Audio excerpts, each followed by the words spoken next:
People just about everywhere want collectivism to work so badly. So much so, they will happily ignore reams of data right in front of their own eyes, proving that it doesn't work.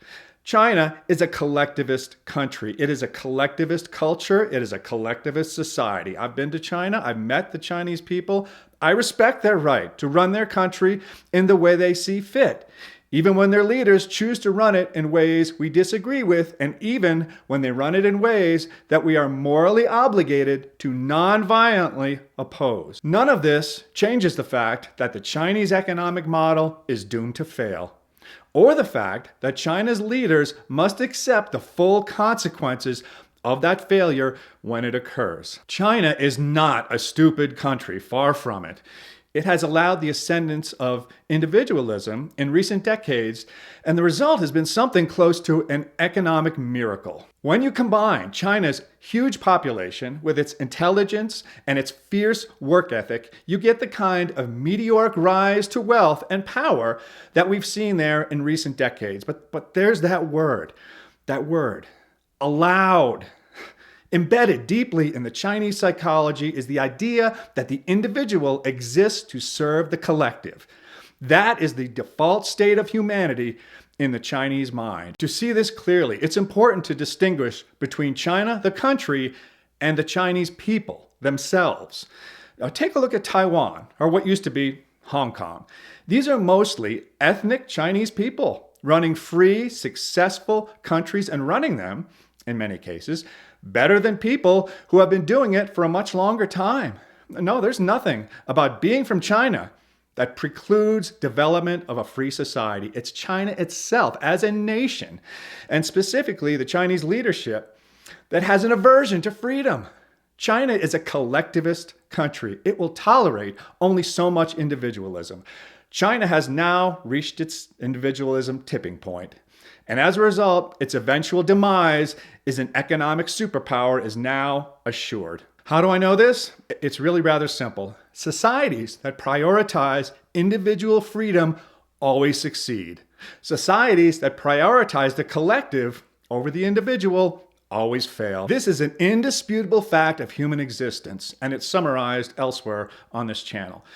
Just to state what should be obvious, a society that prioritizes individual freedom in no way excludes voluntary cooperation by groups of individuals. It just does not require it under penalty of law. Now, not uncommonly, when you hear the kind of information that was just discussed, you start hearing words like xenophobic, racist, bigoted, etc., etc., etc. The people using those words have intentionally chosen not to listen. Nothing I have said anywhere in this segment, or in fact anywhere on this channel, can reasonably lead to the conclusion that I believe countries should not be free to run their own affairs.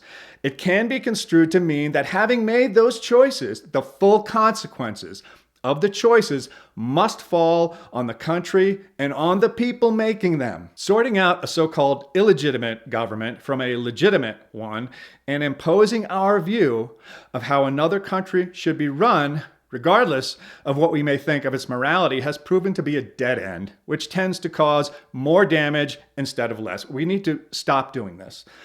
At the same time, it's okay for us to think, and in fact, it's okay for the Chinese to think, that our respective economic models are superior. In the end, the numbers will tell us who is right and who is wrong. Here is what is not okay. It is not okay for one country to usurp the sovereignty of another because it wants more land. It is not okay for one country to use different standards of conduct for others than it uses for itself. And it's not okay to try to make up for shortcomings in your own economic approach at the expense of others. We live in a world of ideas that rewards innovation, creativity, and risk-taking. Not surprisingly, since Chinese society places low emphasis on these qualities, there is a dearth of creative energy in China, and this is unlikely to change even as the country develops. It's been very clear now, for years, to anyone in the business world who's paying attention, that China's ambitions rest mostly on acquiring ideas from other countries, mostly the US, any way it can. If you doubt this, take a look at the number of Chinese laws and operatives seeking to acquire technology from abroad. Then take a look at the reverse. China is no longer a struggling, developing nation. At this point in its development, it should be doing more than capitalizing on the creativity of others, but it's not. And there are no signs that it ever will. The rest of the world is catching on. In the coming years, the CCP will become more and more desperate to continue the influx of creative ideas that originate in other countries, as other countries become more and more reluctant to give them up. This is a problem. China is very competitive. Its leaders do not like to lose at anything, including jump rope.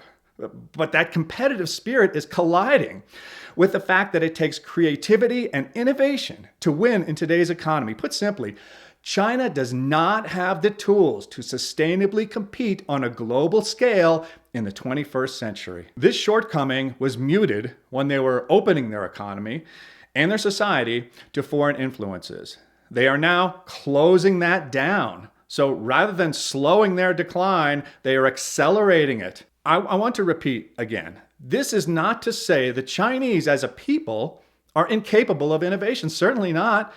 But when you live in a country that prioritizes collectivism and conformance over freedom and individuality, you sacrifice the creative energy that it takes to maximize your country's economic performance. And what that means over time is that you get left behind. As China's star falls, the world will become a more dangerous place. Chinese leadership will default to the playbook of totalitarian regimes everywhere. Deflect blame, target a scapegoat, distort the truth, attack when necessary to maintain power. Now, this process, unfortunately, is already beginning and accelerating. Leaders, by definition, are supposed to lead. Faced with the choice of leading toward freedom or away from it, the leaders of China have chosen the latter. The Chinese people and the rest of the world will pay the price.